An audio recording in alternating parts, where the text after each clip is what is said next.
Assalamualaikum warahmatullahi wabarakatuh. Perkenalkan, nama saya Izzatul Alia dari kelas 3D jurusan Administrasi Publik dengan NIM 666122060. Di sini saya akan membuat video untuk memenuhi tugas mata kuliah Manajemen Strategi dengan dosen pengampu Ibu Ayuning Budiasih. Di sini saya akan menjelaskan mengenai bagaimana visi misi, tujuan, sasaran, IFAS, EVAS, kuadran strategi, matriks SWOT, implementasi, dan evaluasi dengan balance scorecard pada organisasi BPOM atau Badan Pengawas Obat dan Makanan.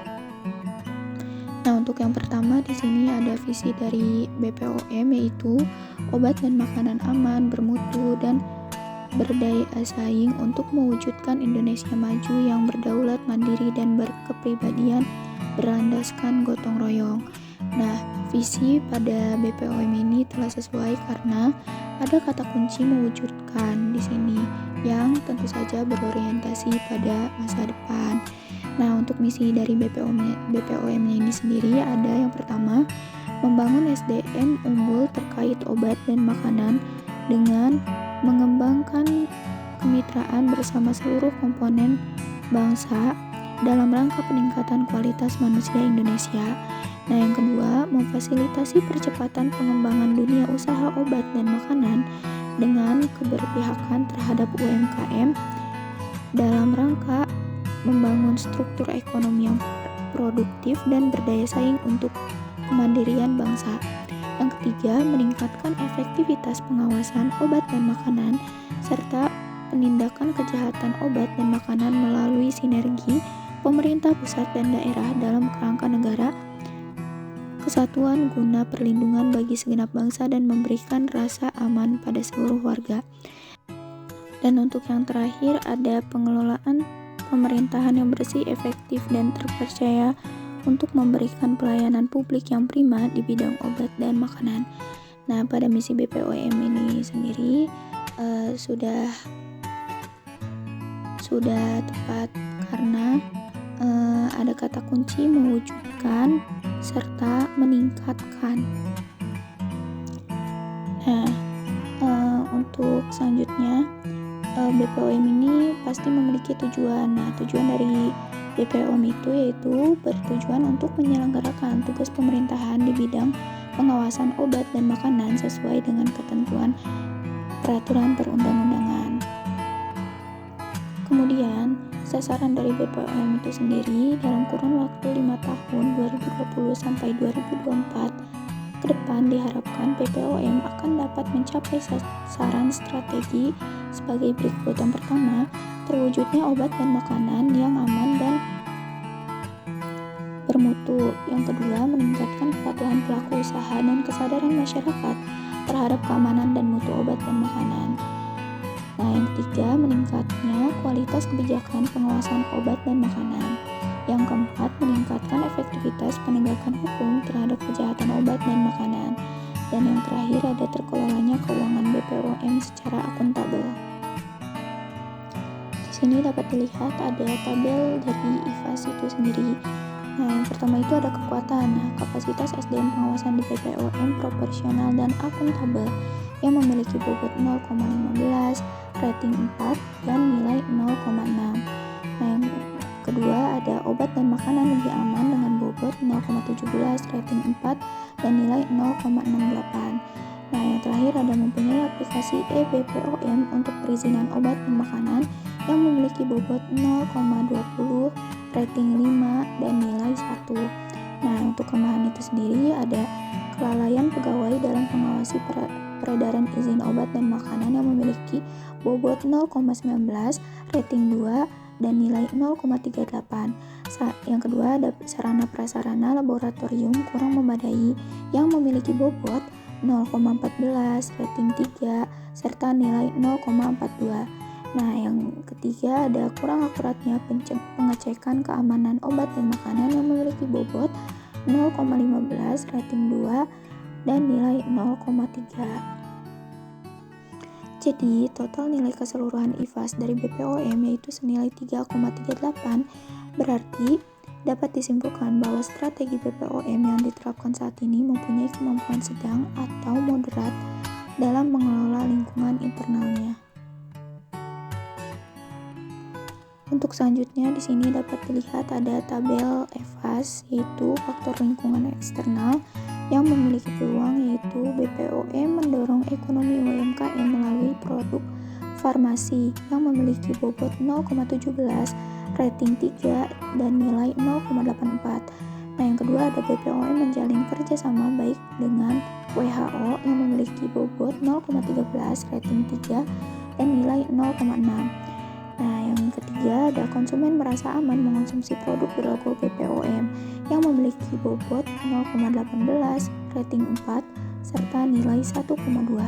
Dan yang terakhir ada pembuatan izin edar menjadi lebih mudah dengan aplikasi BPOM Mobile yang memiliki bobot 0,15, rating 4 dan juga nilai 0,88. Nah, kemudian di sini tentu saja ada ancaman. Yang pertama, kurangnya edukasi pada masyarakat di bidang obat dan makanan yang memiliki bobot 0,07, rating 4 dan nilai 0,28. Yang kedua ada keterlambatan dalam izin edar obat dan makanan yang memiliki bobot 0,09, rating 3 dan nilai 0,27.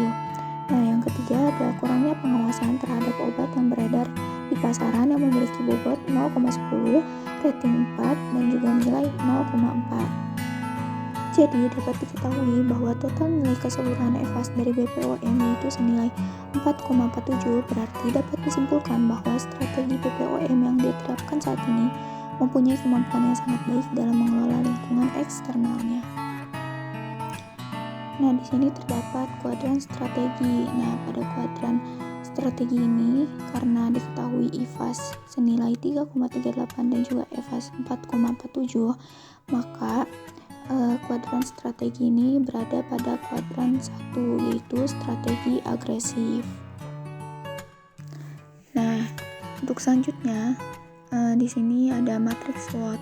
Nah, untuk S sendiri di sini yang pertama ada Badan Pengawasan Obat dan Makanan Republik Indonesia memiliki kekuatan hukum untuk melakukan pengawasan terhadap obat dan makanan.